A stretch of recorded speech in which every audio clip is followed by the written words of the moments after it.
নমস্কার বন্ধুরা, পিউ কিচেনে তোমাদের সকলকে অনেক অনেক স্বাগত জানিয়ে আজকে একটা দুর্দান্ত ডিমের রেসিপি নিয়ে চলে এসেছি। ডিম পোস্ত। অনেক সময় আমরা ডিম একঘেয়েমি খেতে ভালো না লাগলে বন্ধুরা এই কায়দায় ডিম পোস্ত বানিয়ে দেখবে, দুর্দান্ত লাগে। অনেকটা ডিম ভাপের মতো হয় এবং খেতেও না অসাধারণ স্বাদ। তো পোস্ত দিয়ে ডিমের রেসিপিটা তোমরা কিন্তু খুব সহজেই বাড়িতে বানিয়ে নিতে পারবে। তার জন্য দেখো কি করতে হবে। প্রেশার কুকারে ডিমগুলোকে প্রথমে সিদ্ধ করে নিতে হবে। তো ডিমগুলোকে আমি দিয়ে দিচ্ছি। আমি 4টে ডিম নিয়ে করেছি। আর এখন দিয়ে দিচ্ছি লবণ। আর এখানে আমি মশলা বেটে নেব, তার জন্য নিয়েছি 1 চামচ সর্ষে আর নিয়ে নিচ্ছি এখানে 1 চামচ পরিমাণে পোস্ত। ডিমের সর্ষে পোস্ত, মানে যেটাকে আমরা ডিমের পোস্ত বলে থাকি। তো এইভাবে আমি কিন্তু তৈরি করেছি এবং খেতে না এটা ভীষণ ভালো লেগেছে। তো এখন দেখো একটু জল ছড়িয়ে দিয়ে আমি ভালো মতো সর্ষে আর পোস্তটাকে বেটে নিচ্ছি। তোমরা চাইলে এটা মিক্সার জারেও বেটে নিতে পারো, তবে মিক্সার জারে বাটলে কিন্তু আগে থেকে পোস্ত আর সর্ষেটা একটু ভিজিয়ে রাখবে। আজকের এই ডিমের সর্ষে পোস্ত রেসিপিটা তোমাদের ভালো লাগলে অবশ্যই পুরো ভিডিওটা দেখবে, লাইক কমেন্ট শেয়ার করবে বেশি বেশি করে। আর চ্যানেলে নতুন বন্ধু এসে থাকলে চ্যানেলটিকে প্লিজ তোমরা সাবস্ক্রাইব করে পাশে থাকা বেল আইকনটি কিন্তু প্রেস করে রাখবে। আর যে সকল বন্ধুরা আমার ফেসবুক পেজ থেকে রেসিপিটা দেখছো, তোমাদেরকেও বলছি রেসিপিটা ভালো লেগে থাকলে অবশ্যই লাইক কমেন্ট এবং বেশি বেশি করে শেয়ার করবে। আর আমার ফেসবুক পেজটিকে কিন্তু ফলো করে রাখবে। তো বন্ধুরা, আমার কিন্তু সর্ষে আর পোস্তটা দেখো অনেকটাই বাটা হয়ে গেছে। এখন আমি এর মধ্যে দিয়ে দেবো কিছুটা পরিমাণে কাজু। তো এখানে আমি 7-8টা কাজু বাদাম নিয়েছি, তবে এটা পুরোপুরি অপশানাল। তোমরা না চাইলে নাও দিতে পারো, স্কিপ করে যেতে পারো। অনেকে কাজু বাদাম রান্নায় মানে অনেকটা প্রবলেম হয়, তো ইচ্ছে না হলে দেওয়ার দরকার নেই। কিন্তু কাজু বাটাটা দিলে এর টেস্ট কিন্তু 4 গুণ বেড়ে যাবে। তো আমার কিন্তু কাজুটা বাটা হয়ে গেছে দেখো। আর এখানে 4টে মাত্র কাঁচা লঙ্কা নিয়েছি, তবে ঝালটা কম বেশি তোমরা করে নিও। 4টে কাঁচা লঙ্কা দিয়ে আবারও ভালো মতো আমি আরও একবার বেটে নিচ্ছি।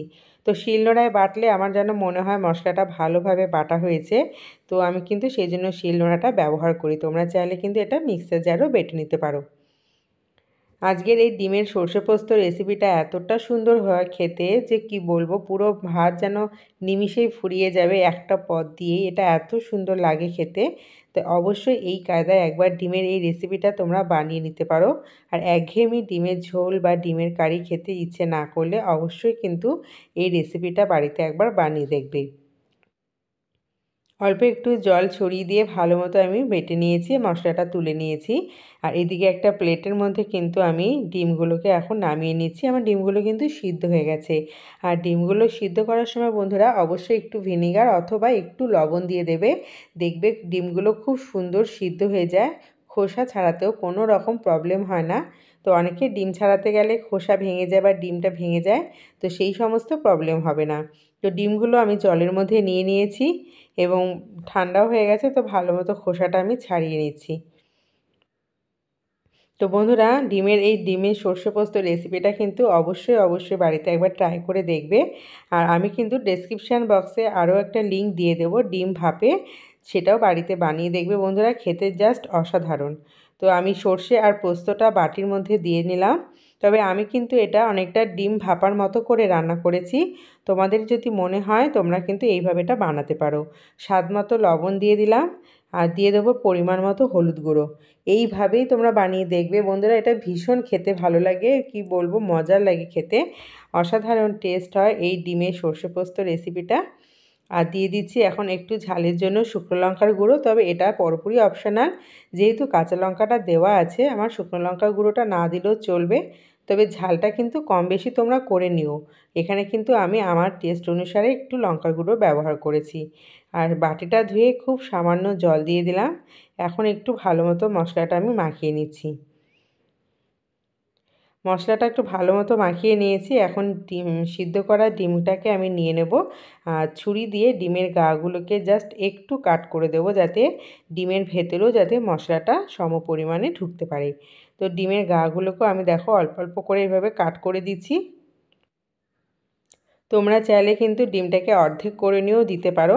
আবার ঠিক গোটা অবস্থাতে ডিম দিলে অবশ্যই কিন্তু ডিমটাকে একটু কাট করে নেবে, তাহলে ডিমের গার ভেতরে কিন্তু সমস্ত মশলাগুলো সমপরিমাণে ঢুকতে পারবে। তো বন্ধুরা দেখো, আমার ডিমগুলো দেওয়া হয়ে গেছে আর ডিমের গায়ে আমি মশলাটা মাখিয়ে নিচ্ছি। এখন কিন্তু আমি কড়াইও বসিয়ে দিয়েছি আর কড়াইয়ের মধ্যে অল্প জল দিয়ে ডিমটাকে আমি টিফিন বক্সটা বসিয়ে দেবো। তো দেখো কতটা সুন্দর লোভনীয় এখনই লাগছে, আর এটা তৈরি হতে সময় লেগেছে 10 থেকে 15 মিনিট মতো। তো এখন আমি টিফিন বক্সটার মধ্যে দিয়ে দেবো অল্প পরিমাণে সর্ষের তেল, কারণ সর্ষের তেল না দিলে রান্নাটা কিন্তু পুরো অসম্পূর্ণ লাগবে। তাই অবশ্যই এখানে 1 চামচ থেকে 1.5 চামচ মতো সর্ষের তেলটা দেবে এবং গন্ধটা খুব সুন্দর লাগে। তো সর্ষের তেল দেওয়া হয়ে গেছে। এখন আমি পুরোপুরি ঢাকনাটা আটকে দেবো। আরও একটা জিনিস দেবো, কাঁচা লঙ্কা চিড়ে। তো কাঁচা লঙ্কাটার গন্ধটাও কিন্তু খুব সুন্দর লাগে। আমি আগেই বলেছি যে ডিমের সর্ষে পোস্তটা কিন্তু আমি অনেকটা ঠিক ডিম ভাপের মতো করে বানিয়েছি এবং খেতে কিন্তু জাস্ট অসাধারণ হয়েছে। তো চলো এখন আমি এটা কড়াইতে বসিয়ে দিচ্ছি আর কড়াইয়ের মধ্যে জল দিয়ে দিলাম। অল্প করে জলটা দেবে যাতে জলটা বেশি না হয়, বেশি হলে কিন্তু আবার টিফিন বক্স লিক করে ভেতরে ঢুকতে পারে। তাই অল্প পরিমাণে দেখো, তোমরা দেখতেই পাচ্ছ জলের পরিমাণটা আমি কতটুকু দিয়েছি, জাস্ট অতটুকুই দেবে এবং টিফিন বক্সটা দিয়ে আমি ভালো মতো ঢাকনা করে কভার করে দিচ্ছি যাতে এয়ারটা বেরিয়ে না আসতে পারে। আর 10 থেকে 15 মিনিট মতো এই অবস্থায় গ্যাসের মিডিয়াম আঁচে আমি বসিয়ে রেখেছি। তো বন্ধুরা এখন টিফিন বক্সটা প্রচণ্ড গরম, তো ঠান্ডা হওয়ার পর আমি এটা নামিয়ে তোমাদের দেখাচ্ছি। তো ঠান্ডা হয়ে গেছে টিফিন বক্সটা এবং দেখো ডিমটা কতটা সুন্দর লোভনীয় লাগছে বন্ধুরা, অনেকটা কিন্তু ডিম ভাপের মতো করে। আশা করছি রেসিপিটা তোমাদের ভীষণ ভালো লেগেছে। রেসিপিটা ভালো লাগলে অবশ্যই ইউটিউব চ্যানেলটিকে আমার সাবস্ক্রাইব করে দিও আর ফেসবুক পেজটিকেও ফলো করে দিও। আজকের মতো এই পর্যন্ত, চলে আসবো তোমাদের কাছে আবার নতুন একটা রেসিপি নিয়ে।